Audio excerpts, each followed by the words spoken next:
ತಂದೆ ಮಗನ lockup death ಪ್ರಕರಣ. ತಮಿಳುನಾಡಿನ 9 ಪೊಲೀಸರಿಗೆ ಮರಣದಂಡನೆ.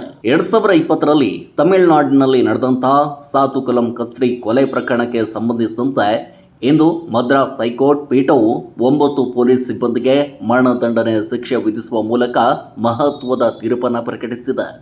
ಇದನ್ನು ಅತ್ಯಂತ ಅಪರೂಪದ ಅಪರಾಧ ಎಂದು ಕರೆದಿರುವ ನ್ಯಾಯಾಲಯ ಇಂದು ಅತ್ಯಂತ ಕ್ರೂರತೆ ಮತ್ತು ಅಧಿಕಾರದ ದುರುಪಯೋಗ ಸಾಬೀತುಪಡಿಸುತ್ತಿದೆ. ಹೀಗಾಗಿ ಆರೋಪಿಗಳಾದ ಪೊಲೀಸರಿಗೆ ಗಲ್ಲು ಶಿಕ್ಷೆ ವಿಧಿಸಲಾಗಿದೆ ಅಂತ ಹೇಳಿದೆ. 2020ರಲ್ಲಿ ಕೊರೋನಾ ಅವಧಿಯಲ್ಲಿ ರಾತ್ರಿ ಇಡೀ ಅಂಗಡಿ ತೆರೆದಿತ್ತು ಎಂಬ ಕಾರಣಕ್ಕೆ ತಮಿಳುನಾಡಿನ ತೂತುಕುಡಿ ಜಿಲ್ಲೆಯ ಸಾತುಕುಲಂನಲ್ಲಿ ಅಂಗಡಿ ಮಾಲೀಕ ಜಯರಾಜ್ ಮತ್ತು ಅವರ ಮಗ ಬೆನಿಕ್ಸ್ ಅವರನ್ನ ಸಾತುಕುಲಂ ಪೊಲೀಸರು ಕ್ರೂರವಾಗಿ ತಿಳಿಸಿದ್ರು. ಕಸ್ಟಡಿಯಲ್ಲಿ ಇದ್ದಾಗ ಅವರಿಗೆ ಚಿತ್ರಹಿಂಸೆ ನೀಡಿದ್ರಿಂದ ಅವರಿಬ್ಬರು ಪೊಲೀಸ್ ಠಾಣೆಯಲ್ಲೇ ಮೃತಪಟ್ಟಿದ್ರು. ಇದಕ್ಕೆ ಭಾರಿ ಆಕ್ರೋಶವೂ ಕೂಡ ವ್ಯಕ್ತವಾಗಿತ್ತು. ಬಳಿಕ ಈ ಪ್ರಕರಣದ ತನಿಖೆಯನ್ನ ಸರ್ಕಾರ ಸಿಬಿಐಗೆ ವಹಿಸಿತ್ತು. ಈ ಪ್ರಕರಣಕ್ಕೆ ಸಂಬಂಧಿಸಿದಂತೆ ಸಿಬಿಐ ಸಮಗ್ರ ತನಿಖೆ ನಡೆಸಿ 2427 ಪುಟಗಳ ಚಾರ್ಜ್ ಶೀಟ್ ಅನ್ನ ಮದುರೈ ಜಿಲ್ಲಾ ನ್ಯಾಯಾಲಯಕ್ಕೆ ಸಲ್ಲಿಸಿತ್ತು. ಅದರ ಆಧಾರದ ಮೇಲೆ ತಂದೆ ಮಗನ ಲಾಕಪ್ ಡೆತ್ ಪ್ರಕರಣದಲ್ಲಿ ಬಂಧಿತರಾದ ಎಲ್ಲ 9 ಪೊಲೀಸರು ತಪ್ಪಿತಸ್ಥರೆಂದು ಕೋರ್ಟ್ ಘೋಷಿಸಿತ್ತು.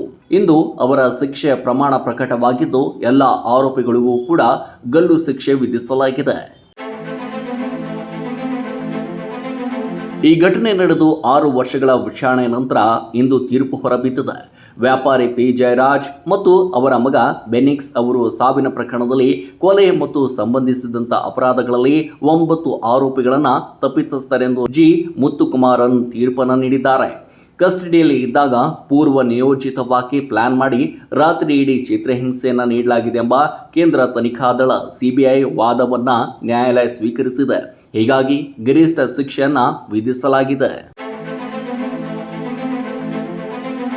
ಗಲ್ಲು ಶಿಕ್ಷೆಗೆ ಒಳಗಾದವರಲ್ಲಿ ಇನ್ಸ್ಪೆಕ್ಟರ್ ಎಸ್ ಶ್ರೀಧರ್, ಸಬ್ ಇನ್ಸ್ಪೆಕ್ಟರ್ಗಳಾದ ಪಿ ರಘು, ಗಣೇಶ್ ಮತ್ತು ಕೆ ಬಾಲನ್, ಹೆಡ್ ಕಾನ್ಸ್ಟೇಬಲ್ಗಳಾದ ಎಸ್ ಮುರುಗನ್ ಮತ್ತು ಎ ಸಮುದುರೈ, ಕಾನ್ಸ್ಟೇಬಲ್ಗಳಾದ M Muthuraj, S Chelladurai, X Thomas Francis ಮತ್ತು ಎಸ್ ವೇಲು ಮುತ್ತು ಸೇರಿದಂತೆ 10ನೇ ಆರೋಪಿಯಾದ ವಿಶೇಷ ಸಬ್ ಇನ್ಸ್ಪೆಕ್ಟರ್ ಪಾಲುದರೈ ವಿಚಾರಣೆಯ ಸಮಯದಲ್ಲೇ ಕೋವಿಡ್ ದಿಂದ ನಿಧನರಾಗಿದ್ದಾರೆ.